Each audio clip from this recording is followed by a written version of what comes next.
नमस्कार दोस्तों, Narayan education YouTube channel में दोस्तों आप सभी का स्वागत है।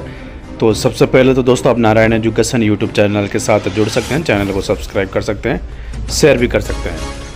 तो यहाँ पर देखिए दोस्तों, नए पदों की वर्गीकरण है भर्ती को लेकर RPSC को भेजा गया है सरकार द्वारा। यहाँ पर देखो, भास्कर ब्रेकिंग PHQ ने RPSC को भेजा प्रस्ताव, पुलिस SI के 383 पदों पर भर्ती होगी।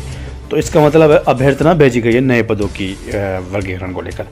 तो बड़ी बात दोस्तों, 383 पदों पर RPSC नई सब इंस्पेक्टर की विज्ञप्ति जारी करेगा, ये बड़ी सूचना मिल रही है। हालांकि जो पिछली भर्ती थी इससे लगभग डबल पद थे, ठीक है, लेकिन इस बार काफ़ी कम है, 383 पद है। और ये भी है जो पुरानी भर्ती उसकी विवाद चल रहा है, रद्द करने की बात चल रही है, ठीक है। तो बड़ी बात दोस्तों, RPSC को नए पदों की अनुमति मिल चुकी है भर्ती निकालने के लिए। कार्मिक विभाग द्वारा, सरकार द्वारा अभ्यर्थना भेजी जा चुकी है।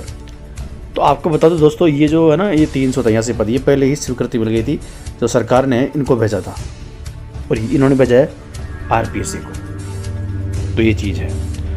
अब उम्मीद दोस्तों यही है कि SI की भर्ती के लिए अभ्यर्थना जा चुकी है। अब उम्मीद है कि फर्स्ट ग्रेड और सेकेंड ग्रेड जो नए पदों का वर्गीकरण है वो जल्दी ही RPSC को भेज जाएगी डायरेक्ट कार्मिक विभाग से, वित्त विभाग से अनुमति मिलने के बाद, ठीक है। तो ये चीज़ है, उम्मीद करते हैं कि जल्दी से जल्द, क्योंकि फर्स्ट ग्रेड के 3000 और सेकंड ग्रेड के 6000 पद पढ़ने की संभावना लग रही है।